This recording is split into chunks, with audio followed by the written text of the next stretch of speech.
Alright, so here is kind of the traditional way, here's the way we've been recommending that you mark your posterior contacts for the past year or so, is you mark your posterior occlusion to define your posterior contacts, but then basically to prevent this surface from messing up your ramp, we said, well, just take those points down kind of on the cingulum of the anterior teeth.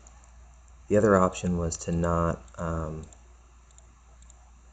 put any points up here at all.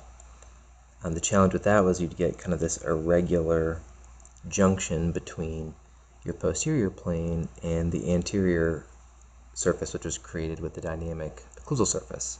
So we said, okay, so to kind of feather that transition, marking everywhere but using a few points to pull that surface down where it's no longer interfering with the dynamic surface was kind of the strategy. So let me show you the result when we do that. Also, we were telling people, just skip this step, don't worry about this. We thought it was a good idea, but we don't really ever use it. Okay, so the dynamic occlusal surface is now here, right? So anywhere you're seeing blue, that's what's going to be subtracted from the ramp, which is here, right? So anything that you see blue when looking from above, that's going to be what the surface is. But where you see red instead, you'll get the red surface. So whichever's higher here is the surface that you're going to get on the underside of the splint shell. The result, though, when we would do this,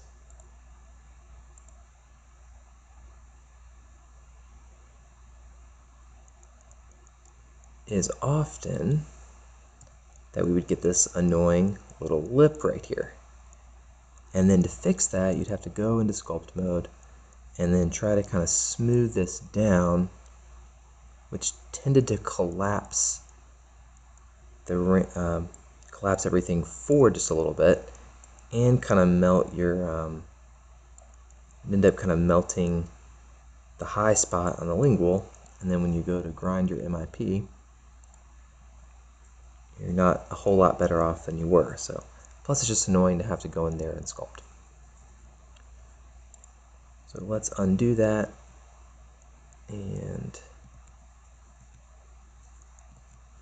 okay, so here we are.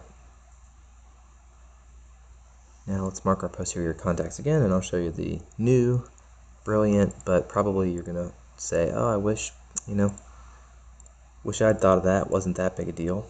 So I'm going to come across here and do what most people do by instinct the first time through, and that's click on every cusp tip and incisal edge in sight. And we'll kind of get these lingual ones out of the way. And I won't spend too much time dialing these contacts in, but just to get it close. Okay.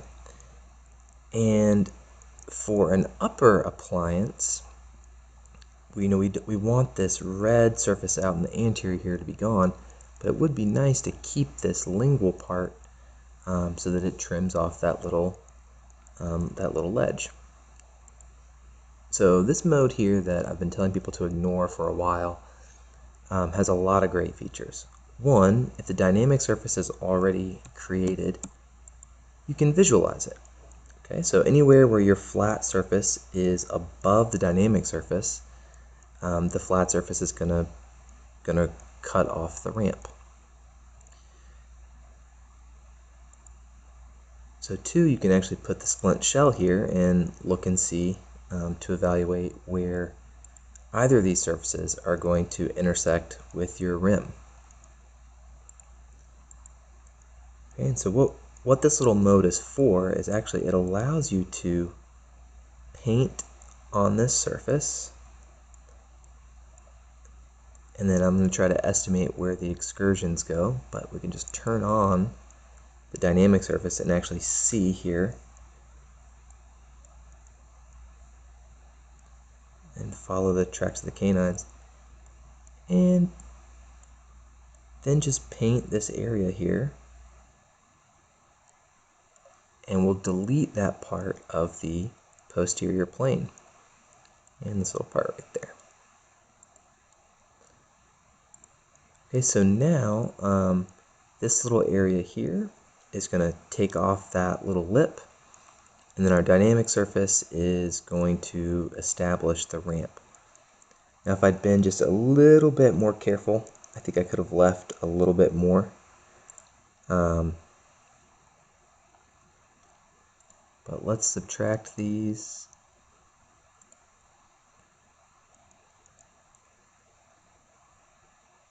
And hide the lower jaw here. And so yeah, I missed by deleting that area a little bit too far back. So let me do it again. And we'll just be a little more quick about it here.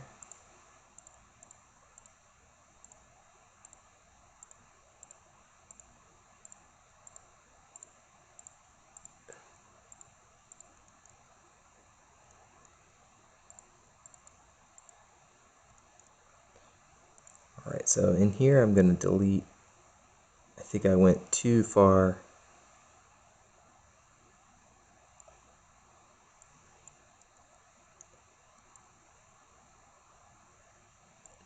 There we go.